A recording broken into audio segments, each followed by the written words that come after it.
How long could the proxy war go on? In Europe, I First, don't see it happening at all because I see the Germans, the Italians, all the West European powers, the Scandinavians, everyone is going to stand up and say, no, this is unacceptable. They don't want to live in a war zone. And even though the Poles may be willing to cooperate to a point, 60% of the Polish population's electorate was polled recently, and 60% said, no, we want no conflict with Russia. So there are even limits to what the Polish government can actually do. So I think the Europeans will say, no, we're not going to live in a ever widening war zone because of your determination to destroy Russia. how sophisticated is the Russian army? How deep? How powerful? Well, in theoretical terms, I think they're probably the most clear thinking people on the planet when it comes to what does or doesn't make sense militarily. And I think that their establishment, which is really designed for defense, not for offensive warfare, it's quite small. I mean, they could mobilize and put 900,000 men into the field. They haven't done that. They've kept the lid on at about 195 to 200,000 troops.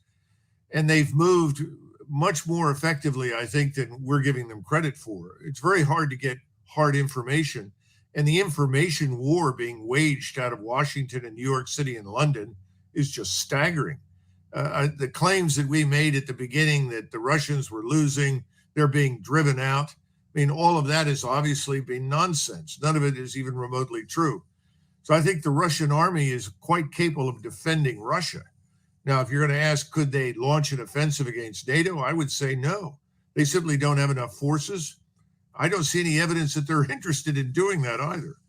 Let's talk about the assistance that the United States is providing to Ukraine. And I want you to educate me.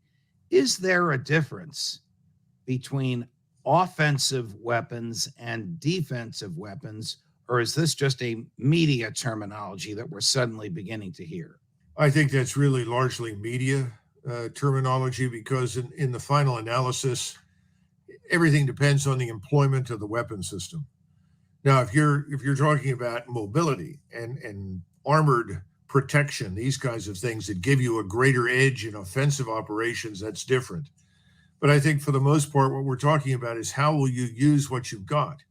And the Ukrainian army from the very beginning was never capable of maneuvering in the field.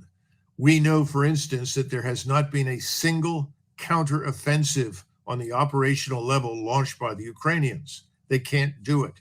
They don't have the wherewithal for it. So whenever we've seen the Ukrainians counterattack, and there have only been a few instances of it, it's been at the battalion level or below, local initiative, not orchestrated from above.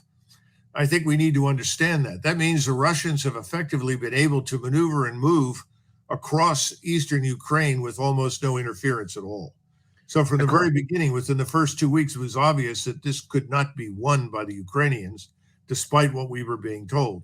So the first point is, in the space of 8 years since 2014, we could not create a modern army on the sort of scale of, say, the French army or the American army. It's just not possible in that short period of time. What do you know of this new general that President Putin has appointed, whose nickname is the Butcher? I guess that gives us an indication of what his reputation is like. But what do you know about his skills or ability to command troops? Is he a butcher?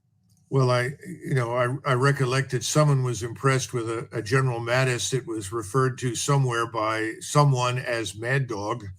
That turned out to be a misnomer. I'm not sure I'd place much value in the so-called Butcher nickname. That sounds like something dreamed up in the bowels of Manhattan by some media tycoon that wants to discredit the Russians. I think he's probably an intelligent and competent man. It may be that people were dissatisfied with the conduct of operations on the strategic level. Who knows? I think it's actually a healthy sign that you can remove someone and put someone else in there in order to complete the task. We don't seem to do that. If you go back over the last 20 years, how often did we remove anyone for anything? Almost never. And if they were removed, it was usually for paying too much attention to a young girl somewhere. Right. So the bottom line is, I think this is a healthy sign on the Russian side. By the way, they've lost several general officers. killed Yes. in direct fire. That's Yes. also a very good thing that people don't realize. That's a huge morale builder because soldiers realize the general officers commanding them are at the front, that they're leading, that they're seeing for themselves what the truth is, that they're listening to what soldiers have to say. So I think all these interpretations that we're getting from the Western side about generals, for the most part, are nonsense. Will President Biden and Antony Blinken and those folks come to recognize that sanctions don't work, that they Oh, hurt intermediaries, they hurt Americans, yeah. but they don't change the public policy of the country from Cuba in 1962 all the way up to Russia in 2022. And of course, as you and I both know, our good friend Ron Paul pointed out repeatedly, they're really an act of war. We've never taken that seriously. We behave as though this is something other than warfare. It's part of warfare. The answer is no. They can't admit those things because that's the only tool they've got left. They can't risk a military confrontation with Russia, and they won't risk that. So what else can you do? Stand on the sidelines and carpet people and say you're mean and nasty and we don't like you? So you try to hurt them. I just don't know how seizing an oligarch's $500 million yacht in the Bay of Naples or wherever it may be, in any conceivable way, by any rational argument, is intended to change President Putin's strategy. Well, remember that the oligarchs have no power. This is one of Putin's achievements. He broke the power of the oligarchs who were essentially running Russia as a fiefdom. Remember, when things fell apart, you had a small number of people who grabbed onto everything, took over the place, and sort of a collection of mafias. He destroyed that. So the oligarchs have no real influence over him. He can dispose of them as he sees fit.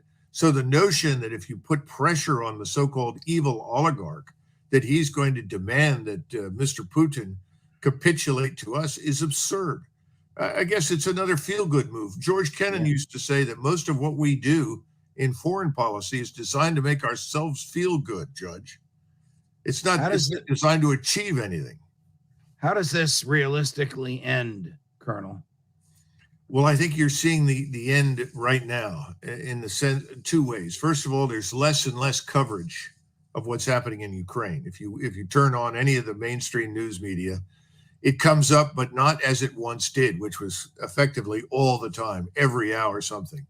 Secondly, the last remaining concentration of Ukrainian forces that are capable of resisting it all are now surrounded down in the Donbass, in the southeastern portion of the country.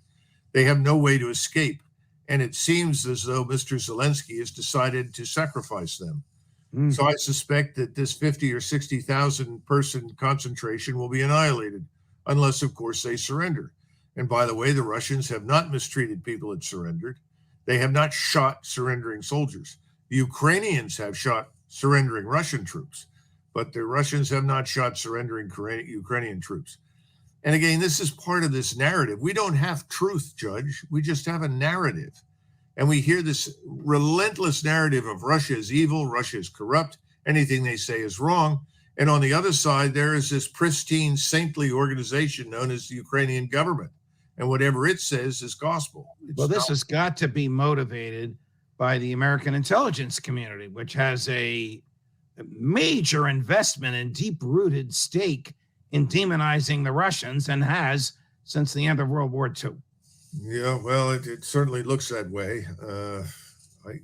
I'm not part of that intelligence community. I haven't been, but if you take the trouble to read what everybody has been writing about them since Alan Dulles was in charge, it certainly seems plausible that they are orchestrating quite a bit. And they have friends at MI6 in London that are equally good at it.